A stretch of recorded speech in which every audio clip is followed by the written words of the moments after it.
ہم اپنے موضوع پہ آتے ہیں اور بات یہ کرتے ہیں کہ کل ہم نے یہ بات کی کہ سیدہ فاطمہ الزہرا رضی اللہ تعالی عنہا یہ بہت ساری تکلیفوں کا سامنا کیا اپنی زندگی میں، اور کل ہم نے یہ بھی بات کی ہے کہ وضو فرض کہاں ہو گیا تھا؟ مدینہ المنورہ میں، لیکن فرضیت کا حکم کہاں نازل ہوا تھا؟ وضو فرض کہاں ہوا تھا؟ مکہ المکرمہ میں، لیکن فرضیت کا حکم کہاں نازل ہوا تھا؟ ہجرت کے 3 سال بعد مدینہ المنورہ میں۔ تو پتہ چلا وحی خفی بھی ہے، یعنی کچھ پوشیدہ حکم دے کے فرض کر دیا جاتا ہے، اس کا اعلان اللہ تبارک و تعالیٰ بعد میں فرماتا ہے۔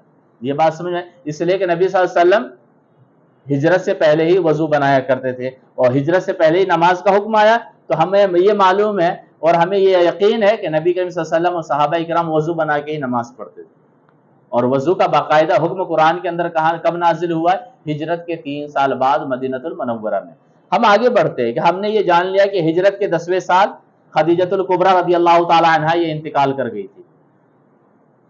نبوت کے اعلان نبوت کے 10ویں سال خدیجہ الکبریٰ رضی اللہ تعالی عنہا انتقال کر گئی تھی، جس کا نام عام الحزن پڑا۔ اس میں ایک معجم الاوسط کی روایت ہے، معجم الاوسط کی روایت ہے، حضرت سیدہ کائنات سیدہ فاطمہ الزہرا رضی اللہ تعالی عنہ نبی کریم صلی اللہ علیہ وسلم کی بارگاہ میں حاضر ہو کر عرض کرتی ہیں کہ والد محترم میری والدہ کہاں ہے؟ ان کے انتقال کے بعد کیا کہتی ہیں؟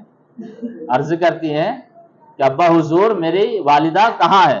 نبی کریم صلی اللہ علیہ وسلم ارشاد فرماتے فی بیت من قصب لا لغو فیہ ولا نصب بین مریم و آسیہ امرأتی فرعون۔ نبی صلی اللہ علیہ وسلم فرماتے ہیں کہ آپ کی والدہ محترمہ فرعون کی بیوی آسیہ اور مریم رضی اللہ تعالی عنہما کے محلات کے درمیان زبرجد سے بنے ہوئے گھر میں ہے۔ آپ کی والدہ آسیہ اور مریم رضی اللہ تعالی عنہما کے محلات کے درمیان زبرجد سے بنے ہوئے گھر میں ہے، اس میں نہ کوئی فضول بات ہے نہ ہی تو تھکاوٹ ہے۔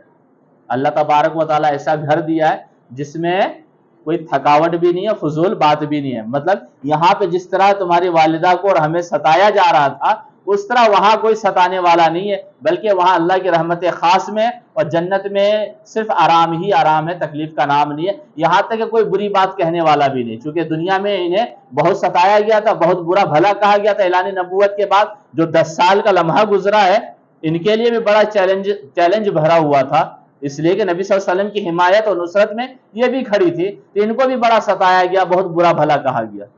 تو نبی صلی اللہ علیہ وسلم فرماتے ہیں وہاں لا لغو فیہ، اس گھر کے اندر کوئی برائی کوئی گندی بات ہوگی ہی نہیں، اور اس گھر میں کوئی تھکان بھی نہیں ہے۔ پھر وہ عرض کرتی ہیں من ھذا القصب، کہ اللہ کے رسول اس زبرجد سے، حقیقت میں قصب کا معنی کیا ہوتا ہے کہ بانس وغیرہ کی لکڑی وغیرہ، ٹھیک ہے، لیکن ہم رکھ لیتے ہیں کہ اللہ کے رسول اس زبرجد سے، نبی صلی اللہ علیہ وسلم نے ارشاد فرمایا لا بل من القصب المضموم بالدر واللؤلؤ والیاقوت، نہیں بلکہ اس زبرجد سے جو موتیوں، لال اور یاقوت سے جڑا ہوا۔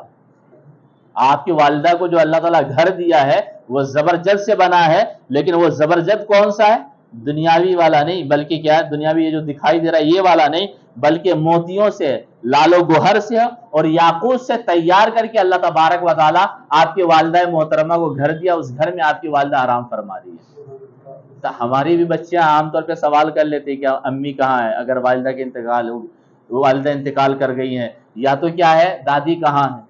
تو ان کو اس طرح کے بہترین جواب دینے چاہیے کہ وہ اللہ تبارک و تعالیٰ کی رحمت خاص میں اور اللہ تبارک و تعالیٰ کا جو انعامات ہو رہے ہیں اس سے ان کے اوپر، اس سے وہ لطف اندوز ہو رہی ہے۔ اس لیے کہ مومن ہے تو ہر ایک مومن کے لیے بھلائی کا ہی امید رکھے، اور آخرت کے تعلق سے علماء اکرام فرماتے ہیں کہ ہمیں معلوم ہے کہ ایک برا آدمی ہے، ہمیں اس کے برائی سے مطلب کیا ہے؟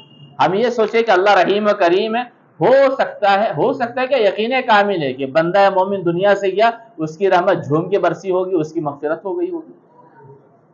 ہم اس کے تعلق سے یہ کیوں سوچیں؟ ہو سکتا ہے مرنے سے پہلے وہ توبہ کر لیا ہو۔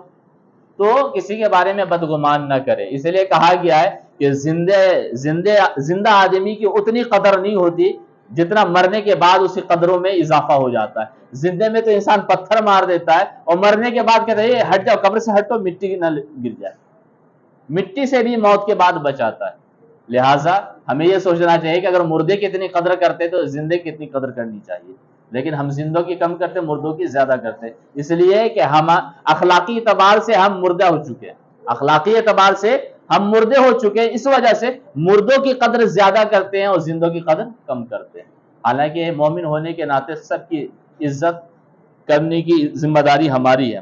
آگے بڑھتے ہیں، ایک بخاری شریف کی روایت پیش کرتا ہوں۔ حضرت عبداللہ ابن مسعود رضی اللہ تعالی عنہ یہ فرماتے ہیں کہ ایک مرتبہ نبی کریم صلی اللہ علیہ وسلم کعبے میں نماز پڑھ رہے تھے۔ آپ یہ دیکھیں کفار کس طرح کی تکلیفیں دیا کرتے تھے مسلمانوں کو، خاص کر نبی کریم صلی اللہ علیہ وسلم کو اور اہل بیت کرام کو، کہ نبی کریم صلی اللہ علیہ وسلم کعبے میں نماز پڑھ رہے تھے، عین حالت نماز میں ابو جہل نے کہا کوئی ہے جو فلاں قبیلے کے ذبح کیے ہوئے اونٹ کا گوبر، خون اور بچہ دانی لا کر ان کے کندھے پہ رکھ دے، کوئی ہے جو فلاں قبیلے میں اونٹ ذبح کیا گیا ہے اس قبیلے میں جائے، وہاں سے گوبر لے کر آئے اور اس کے بعد خون لے کر آئے اور بچہ دانی یعنی پیٹی لے کر آئے اور سجدے کی حالت میں ان کے کندھوں پر رکھ دے۔ چنانچہ وہ غلیظ چیزیں لا کر نبی کریم صلی اللہ علیہ وسلم کے مبارک کندھے پہ رکھ دی گئی اور نبی صلی اللہ علیہ وسلم حالت نماز میں تھے۔ آپ سوچئے کہ بکری کی پیٹی ہم سے نہیں اٹھائی جاتی،